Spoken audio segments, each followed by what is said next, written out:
semuanya. Assalamualaikum warahmatullahi wabarakatuh. Selamat pagi, siang, dan malam teman-teman semuanya.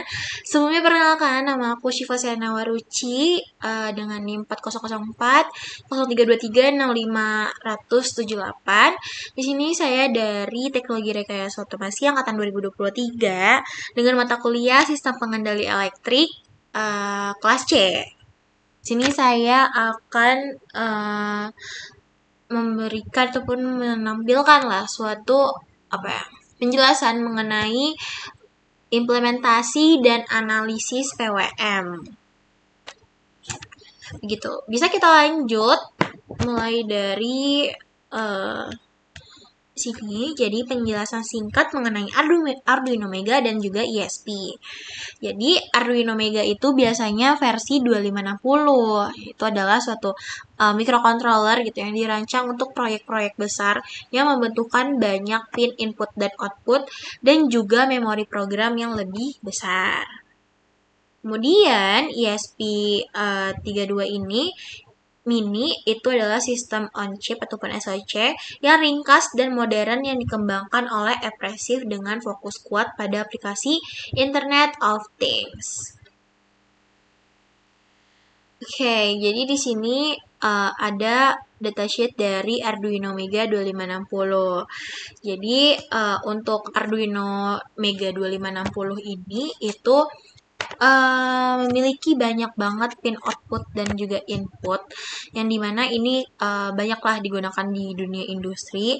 Jadinya ini sangat efektif buat penggunaan yang skala besar karena ini pinnya juga banyak banget nih, mulai dari analog pinnya, dari powernya, dari VIN, GND, kemudian ada analog input, terus juga ada digital input, terus communication, dan juga sinyal-sinyal dari input-input PWM.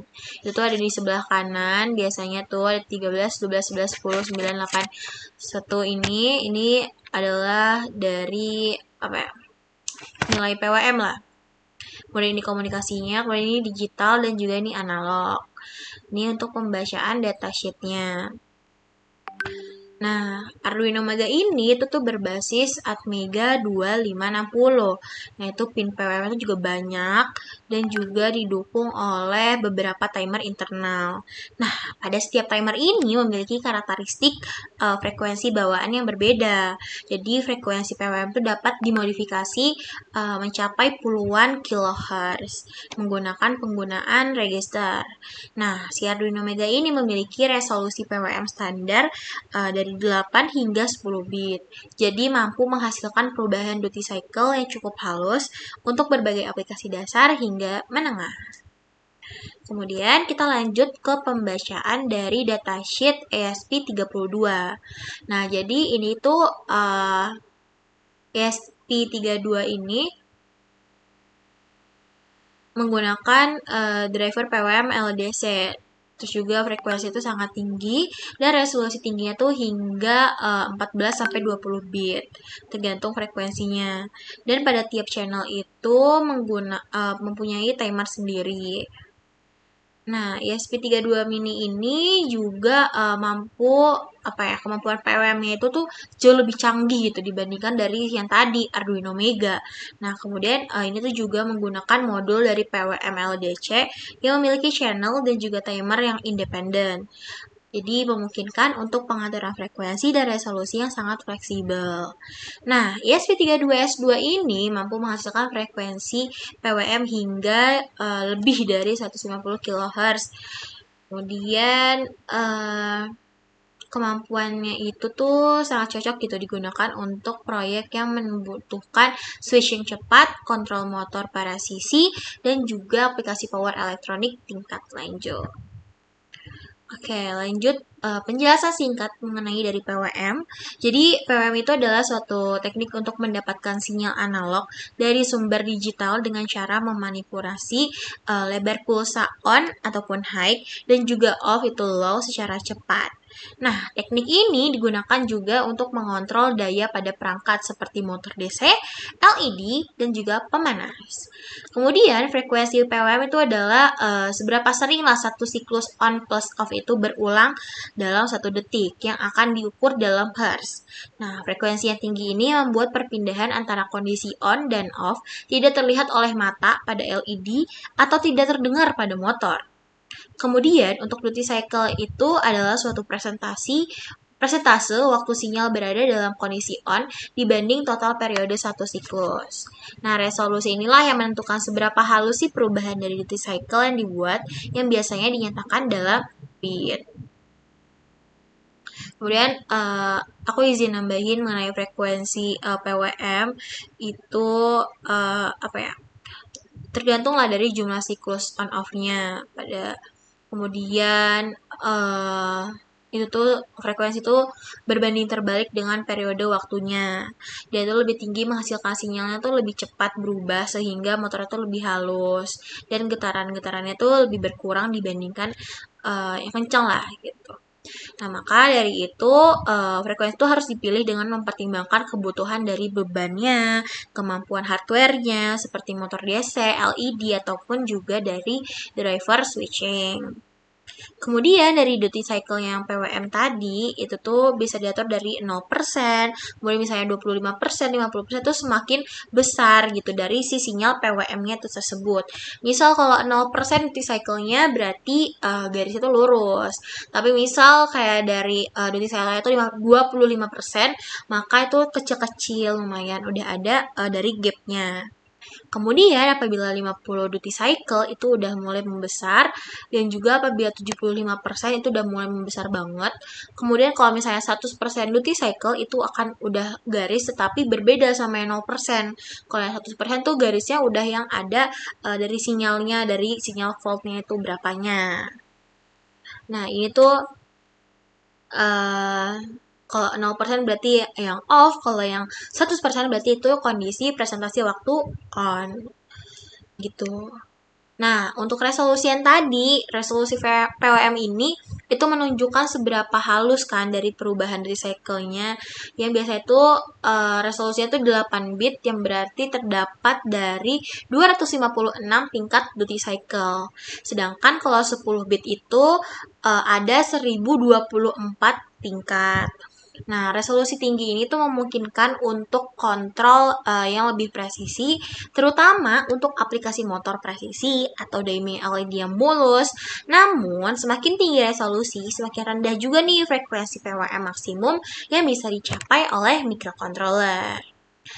Kemudian di sini aku juga izin nambahin mengenai mode inverting dan juga non-inverting. Nah, kalau dari inverting itu sendiri adalah logika sinyal PWM dibandingkan mode non-inverting. Jadi, duty cycle-nya tuh kan 0%, itu membuat output tuh selalu high. Sedangkan duty cycle 100% itu membuat output selalu low. Nah, mode inilah yang berguna ketika rangkaian itu membutuhkan sinyal logika yang berbalik. Misalnya pada beberapa konfigurasi driver transistor ataupun dari rangkaian switching tertentu. Nah, dengan membandingkan sinyal dari inverting dan non-inverting, itu tuh pengguna kita bisa juga lebih memahami bagaimana sih perubahan polaritas dari yang mempengaruhi bentuk gelombang PWM pada osiloskop. Kemudian dari mode non-inverting itu adalah suatu mode PWM yang standarnya itu dimana di cycle tuh mengontrol seberapa lama sih sinyal berada pada kondisi high dalam satu periode. Nah, pada metode inilah duty cycle 0% membuat output selalu low dan juga 100% membuat output selalu high. Nah, mode non-inverting itu tuh paling umum digunakan karena ini sebagai misalnya tuh driver motor ataupun di bagian LED. Dan juga ini tuh dapat memberikan sinyal dengan logika normal dan juga mudah dianalisis menggunakan penggunaan kita secara osiloskop. Kemudian untuk pergeseran fase ataupun fase shift 180 derajat pada PWM ini adalah suatu kondisi yang dimana dua sinyal PWM memiliki fase yang saling berlawanan. Ketika satu sinyal berada pada kondisi high, maka sinyal lainnya tuh berada pada low dengan jarak waktu tepat setengah periode. Nah, fase berlawanan ini tuh sangat dimanfaatkan pada sistem seperti H-bridge, kemudian half bridge, inverter, kemudian ada kontrol motor BLDC, dan juga rangkaian switching daya. Nah, pengujian fase 180 derajat ini memperlihatkan sih bagaimana mikrokontroller itu menjaga dari sinkronasi dua sinyal agar tetap stabil meskipun duty cycle dan juga frekuensinya itu sudah diubah-ubah. Begitu. Kita langsung aja melihat pada percobaan ini ya, praktikum percobaannya ya. Di sini yang sebelah kiri ada prom yang sudah kita buat. Kemudian ini adalah hasil dari prom yang sudah kita dapatkan codingannya mengenai dari Arduino Mega. Ini bisa kita sesuaikan dengan apa yang pengen kita gunakan.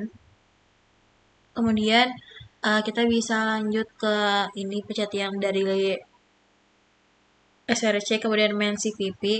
Ini adalah dari VS Code tersebut yang kita bisa mengatur nih dari PWM-nya, dari pin-nya, dari apa aja pin yang kita gunakan, outputnya itu kayak gimana. Itu bisa kita dapatkan di sini hasil dari promnya. Kemudian ini di run.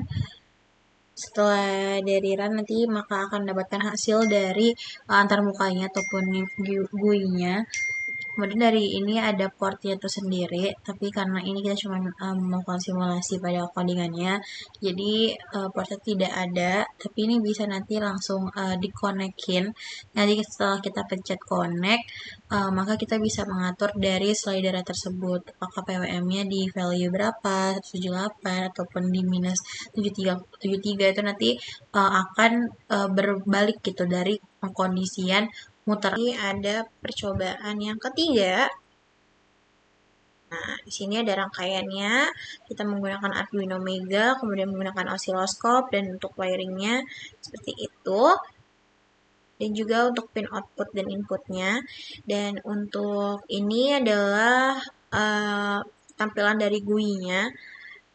Kemudian osiloskopnya ini juga ada dua grafik karena kita untuk memakai dari inverting dan juga non-inverting. Kemudian yang atas itu adalah inverting dan yang bawah adalah non-inverting. Nah, apabila kita pada slider di GUI-nya itu kita duty cycle-nya kita besarkan, maka dari nilai waktunya itu akan juga lebih besar. Nah, apabila sebentar. Ini itu akan berbalik kan kondisinya dari yang non-inverting sama inverting. Itu tergantung dari duty cycle-nya. Nah, ini semakin dikecilkan berarti kondisinya itu juga semakin ini kan, kecil kan. Seperti itu. Mungkin cukup dari penjelasan mengenai analisis PWM dan juga percobaan pada praktikum kami ataupun saya itu sendiri. Mungkin kurang lebihnya mohon maaf. Wassalamualaikum warahmatullahi wabarakatuh.